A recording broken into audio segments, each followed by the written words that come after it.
Assalamualaikum warahmatullahi wabarakatuh. Perkenalkan, nama saya Sophia Septiani dengan NIM 23010200087, kelas PISDC. Di sini saya akan membuat tugas video UAS mata kuliah perkembangan peserta didik. Tugas ini merupakan tugas mereview artikel jurnal. Sebelumnya, saya sudah membaca beberapa artikel jurnal. Namun, saya tertarik ingin mereview judul artikel, yaitu dampak penggunaan gadget terhadap perkembangan psikologi anak sekolah dasar.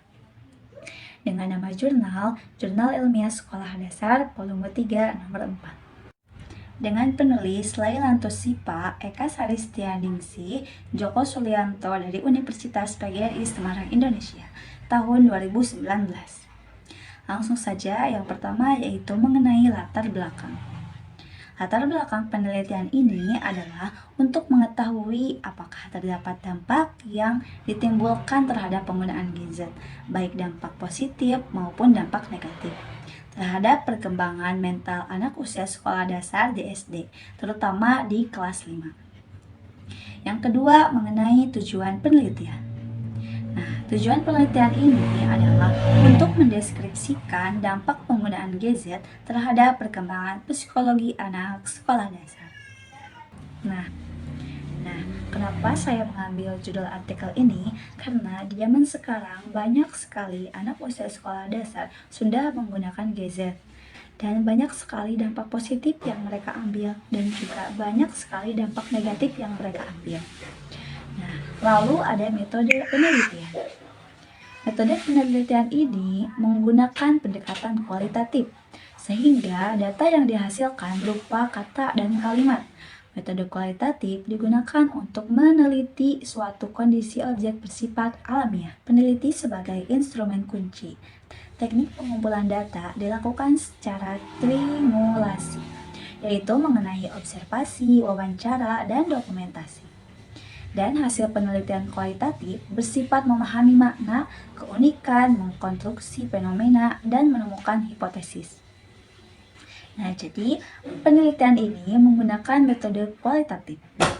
Yang keempat yaitu hasil yang diperoleh. Hasil yang diperoleh penelitian ini adalah penggunaan gadget berdampak pada perkembangan psikologi anak sekolah dasar. Dalam penelitian ini, 10 anak di kelas 5 yang menggunakan gadget dengan durasi lebih dari 2 jam mengalami perubahan perilaku.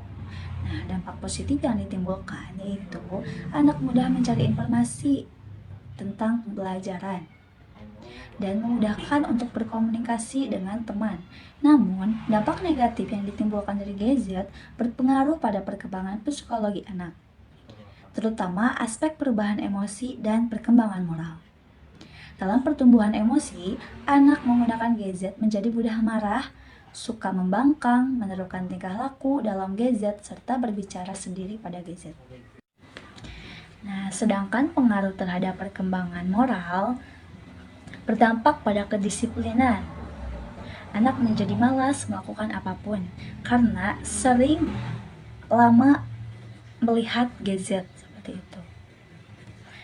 Yaitu sekarang ada 3 kelebihan dari saya mereview jurnal tersebut. Yaitu menurut saya yang pertama kelebihannya dalam segi bahasa. Menurut saya bahasanya ringan dan terstruktur sehingga dapat dipahami oleh pembaca. Menurut saya dalam segi bahasa yang ringan dan terstruktur, si pembaca dapat lebih memahami isi artikel tersebut. Yang kedua yaitu instrumen penelitian yang beragam, menggunakan wawancara, observasi, dan dokumentasi. Yang ketiga yaitu pendekatan kualitatif yang mendalam. Artikel ini menggunakan metode kualitatif dengan studi kasus yang memberikan pemahaman mendalam tentang dampak penggunaan gadget terhadap perkembangan psikologi pada anak sekolah dasar. Sekarang yaitu kekurangan dalam penulisan dan penelitian artikel jurnal tersebut. Menurut saya, yang pertama yaitu kurangnya data kuantitatif. Lebih fokus pada pendekatan kualitatif tanpa mendukung data kuantitatif dapat membuat hasil penelitian tersebut terasa kurang lengkap dan kurang meyakinkan bagi beberapa pembaca. Yang kedua, tidak adanya pengawasan kedisiplinan.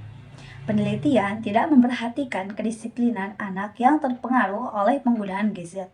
Dan yang terakhir, penelitian tidak memberikan penjelasan terkait pengaruh tersebut, apakah siswa sekolah dasar tersebut laki-laki atau perempuan.